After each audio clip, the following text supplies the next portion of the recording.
গাজীপুরের সাবেক মন্ত্রী মোজাম্মেল হকের বাড়িতে শিক্ষার্থীদের উপর হামলায় জড়িতদের রোববারের মধ্যে গ্রেপ্তারের আলটিমেটাম দিয়েছে বৈষম্য বিরোধী ছাত্র আন্দোলন। স্বরাষ্ট্র উপদেষ্টা জাহাঙ্গীর আলম চৌধুরী জানিয়েছেন, জড়িতদের বিচারের আওতায় আনা হবে দ্রুতই।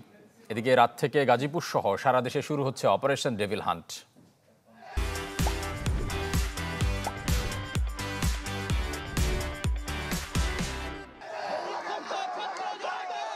আওয়ামী লীগ নেতা ও সাবেক মুক্তিযুদ্ধ বিষয়ক মন্ত্রী আকম মোজাম্মেল হকের বাড়িতে শিক্ষার্থীদের উপর হামলার ঘটনার পরপরই গাজীপুরের বিক্ষোভ সমাবেশের ডাক দেয়া হয়।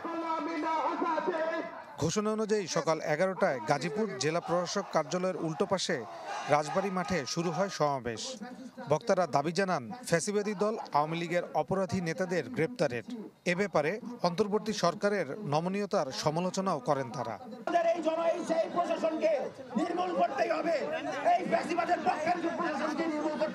যদি এই প্রশাসন পুলিশ আমাদের সহযোগিতা না করে, আমরা নিজেদের রক্ষা করার দায়িত্ব নিজেদের নিতে হবে। ফ্যাসিবাদী যত সংগঠন আছে তাদেরকে নিষিদ্ধ করতে হবে এবং আওয়ামী লীগ সহ সকলকে নিষিদ্ধ করে গ্রেপ্তার করতে হবে।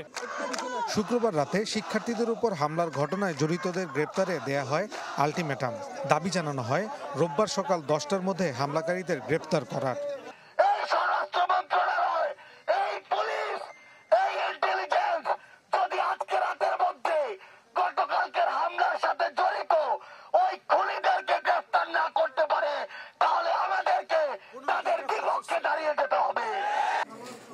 গাজীপুরের ঘটনায় আহতদের দেখতে ঢাকা মেডিকেল কলেজ হাসপাতালে যান স্বরাষ্ট্র উপদেষ্টা। জানান শিক্ষার্থীদের ওপর হামলা করেছে তাদের গ্রেপ্তারের আওতায় আনা হবে।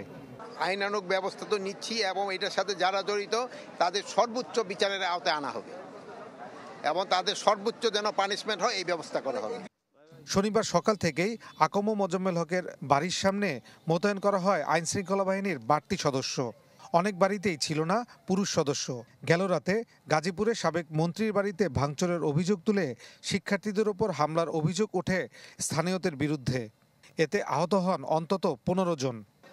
হত্যার ঘটনার পর থেকেই থমথমে পরিস্থিতি বিরাজ করছে পুরো গাজীপুর এলাকায়।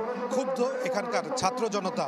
তারা দাবি করছেন দ্রুত সময়ের মধ্যে যদি দোষীদের গ্রেপ্তার করা না হয় তাহলে দুর্বার আন্দোলনে যাবেন তারা। ফয়সাল হোসেন, চ্যানেল 24, গাজীপুর।